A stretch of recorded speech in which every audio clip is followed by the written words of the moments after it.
Hey guys, mahilig din ba kayo sa corned beef? And kung mahilig kayo, nasubukan nyo na po ba yung ganitong recipe sa corned beef? Yung ganito nga pong recipe ay hindi lamang po masarap na ulam, kundi napakasarap din po talagang gawing palaman. Overload pala man kaya naman busog na busog ka. So meron nga po ako dito corned beef. Any brand naman po ay pwede nyo pong gamitin sa ganitong recipe. So tatanggalin ko lamang po yung pinakang excess oil niya para hindi naman po masyadong matilamsi kapag ito po ay ating ipiprito mamaya. So ayan, dito po sa isang kawali ay naglagay ako dyan ng isang kutsarang butter. Tunawin at magigisa po ako dito ng medyo may karamihang sibuyas. Mas masarap po kapag puting sibuyas para manamis-namis. Pero kung wala naman po kayo dyang white onion, pwede na rin po yung nakasanayan nating sibuyas. Naglagay na rin po ako dyan ng isang maliit na lata ng mushroom. So yan po yung atin lamang igigisa and naglagay na rin po ako ng pampalasa katulad ng oyster sauce at paminta po. Halu-haluin po lamang hanggang sa manuot po yung ating mga inilagay na pampalasa dito. Then after po nyan, iset aside muna.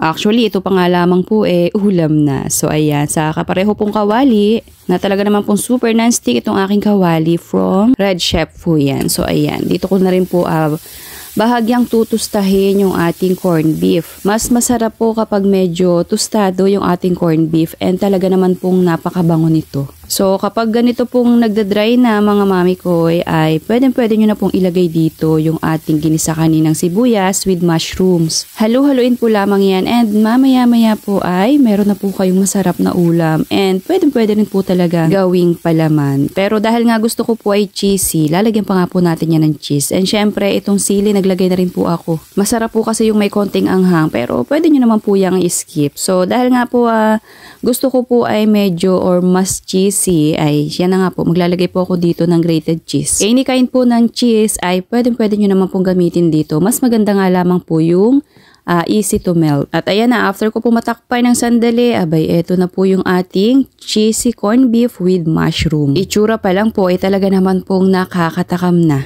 At siya nga pala kung umabot po kayo hanggang dito sa part ng ating video, aba ipakipusuan nyo naman po itong ating recipe. And syempre, i-follow nyo na rin po itong ating munting kusina para palagi po kayong updated kapag meron po tayong ganitong bagong recipe. So ayan, sa halip nga po na ulamin ko to ipinalaman ko na lamang po dito sa aking sliced bread. At talaga naman pong bagay na bagay din po itong ipalaman. Kaya naman kung hindi nyo pa po ito nasusubukan sa corned beef ninyo, aba subukan nyo na rin po dahil talaga naman pong masarap to. Hindi lang masarap na palaman, talaga naman pong napakasarap din gawing ulam. So sana nagustuhan nyo po yung aking recipe ngayong araw sa corned beef. Thank you for watching. Serve and enjoy!